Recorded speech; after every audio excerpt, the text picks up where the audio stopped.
Assalamualaikum warahmatullahi wabarakatuh. Perkenalkan, kami dari kelompok 6.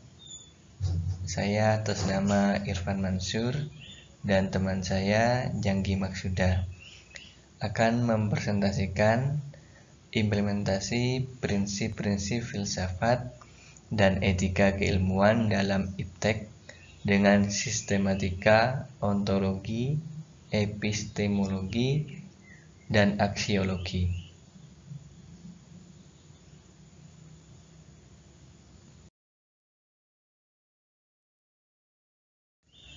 Selanjutnya di sini ada 3 model sistematika filsafat. Yang pertama ontologi, yang kedua epistemologi, dan aksiologi. Terkadang 3 model sistematika filsafat itu dimasukkan pula ke dalam aliran, madhab atau cabang-cabang dalam filsafat, digabungkan dengan metafisika, etika, logika, dan lain-lain. Padahal 3 sistematika filsafat tersebut masih melahirkan cabang-cabang dalam filsafat.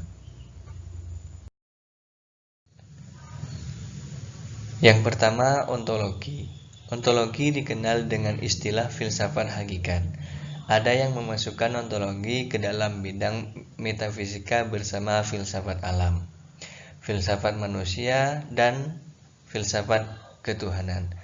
Secara sederhana, ontologi bisa dirumuskan sebagai filsafat yang mempelajari realitas atau kenyataan konkret secara kritis. Hakikat kenyataan atau realita memang bisa didekati ontologi dengan 2 macam sudut pandang. Yang pertama, ada kuantitatif, yaitu dengan mempertanyakan apakah kenyataan itu tampil dalam jumlah tunggal atau jamak. Pendekatan ini melahirkan aliran-aliran sebagai berikut: monoisme, dualisme, dan pluralisme. Dan yang kedua, kualitatif, yaitu dengan mempertanyakan apakah kenyataan tersebut memiliki kualitas tertentu, seperti misalnya daun yang memiliki warna kehijauan, bunga mawar yang berbau harum. Pendekatan ini melahirkan aliran-aliran seperti materialisme, idealisme, naturalisme, dan nihilisme.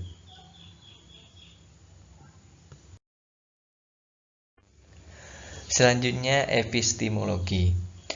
Definisi sederhana dari epistemologi adalah filsafat yang mempelajari dasar-dasar dan batas-batas pengetahuan. Dalam wacana filsafat modern, pendiri dari epistemologi sebagai kajian filsafat yang independen adalah John Locke. Adapun Immanuel Kant dianggap tokoh terpenting yang telah merumuskan teori pengetahuan setelah Locke. Terdapat 3 persoalan pokok. Yang pertama, apakah sumber-sumber pengetahuan itu? Dari manakah pengetahuan yang benar itu datang? Apakah sifat dasar pengetahuan itu? Apakah pengetahuan kita itu benar atau alias valid? Bagaimana kita dapat membedakan yang benar dari yang salah?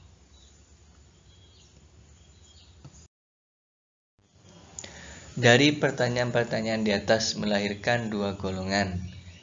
Yang pertama, golongan yang mengungkapkan asal atau sumber pengetahuan. Di sini ada 3.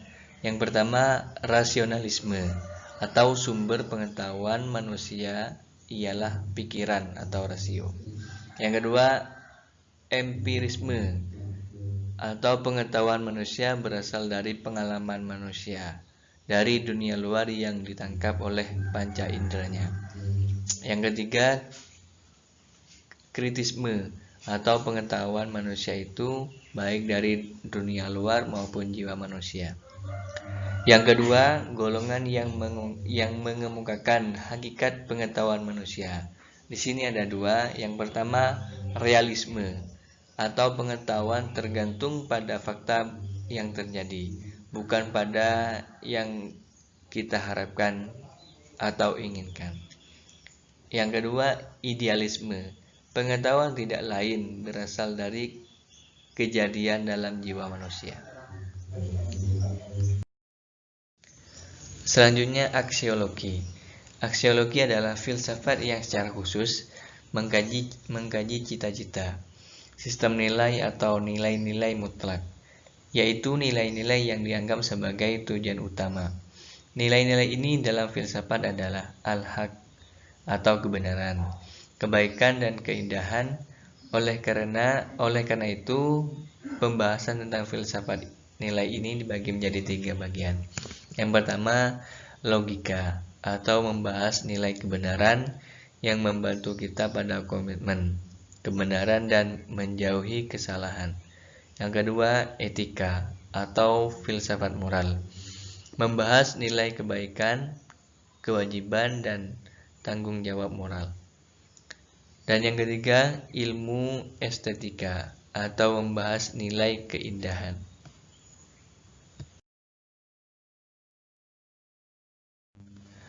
Sekian presentasi dari kelompok kami. Mohon maaf apabila ada kesalahan. Terima kasih buat teman-teman semuanya. Saya akhiri. Assalamualaikum warahmatullahi wabarakatuh.